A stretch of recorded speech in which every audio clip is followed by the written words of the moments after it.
भारत की विदेश मंत्री ने पीओके पर कर दिया बड़ा खुलासा। पाकिस्तान के कब्जे वाले कश्मीर में पिछले एक हफ्ते से भीषण विद्रोह किए जा रहे हैं। यहाँ तक कि हालात आउट ऑफ कंट्रोल हो चुकी है। कई जगहों पर कई लोगों के मारे जाने की रिपोर्ट है। वहीं हिंसक विरोध प्रदर्शन पर बोलते हुए you create this very useful, neat, simple, deployable viewpoint, and how you condition and influence other people. I got two POK questions, so I'll put them together. Look, today, yes, things are, there is a certain ferment happening in POK. I think you can see it in social media, you can see it on television. The analysis of it is very complex, but definitely I have no doubt in my own mind that someone living in POK is comparing their situation with someone actually living in Jammu and Kashmir and saying that, how is it that people today are actually progressing there.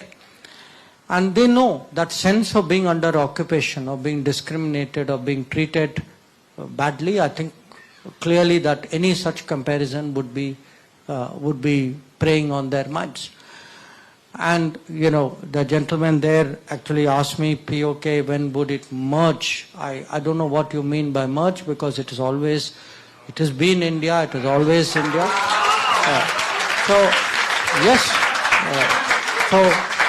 उन्होंने कहा, पाकिस्तान के कब्जे वाले जम्मू और कश्मीर हमेशा भारत का हिस्सा है और आगे भी रहेगा। उन्होंने पीओके के लोग जो अभी प्रदर्शन कर रहे हैं, वो अपनी तुलना धारा 370 के हटने के बाद जम्मू कश्मीर से कर रहे लोगों से करते हुए ये विरोध प्रदर्शन पाकिस्तान सरकार के खिलाफ शुरू कर दिया है। वास्तव में कश्मीर में पिछले के वनिस्पत काफी तेजी से विकास का कार्य हुआ, जिससे वहाँ के लोगों में खुशी की नई कहानी लिखी जा रही है। इसी बीच एक पत्रकार के पूछे गए प्रश्न की पीओके का विलय भारत में कब होगा, इस पर उन्होंने प्रश्न को गलत ठहराते हुए उसमें सुधार करवाते हुए कहा कि मुझे नहीं पता कि विलय का मतलब क्या होता है, क्योंकि पीओके भारत का हिस्सा है और ये हमेशा रहेगा, तो विलय की बात कहां से आती है। वास्तव में अगर आप मुझसे ये पूछते कि पीओके पर से कब्जा कब हटेगा, अभी जो पीओके की हालत है वो काफी बदतर होते जा रही है तथा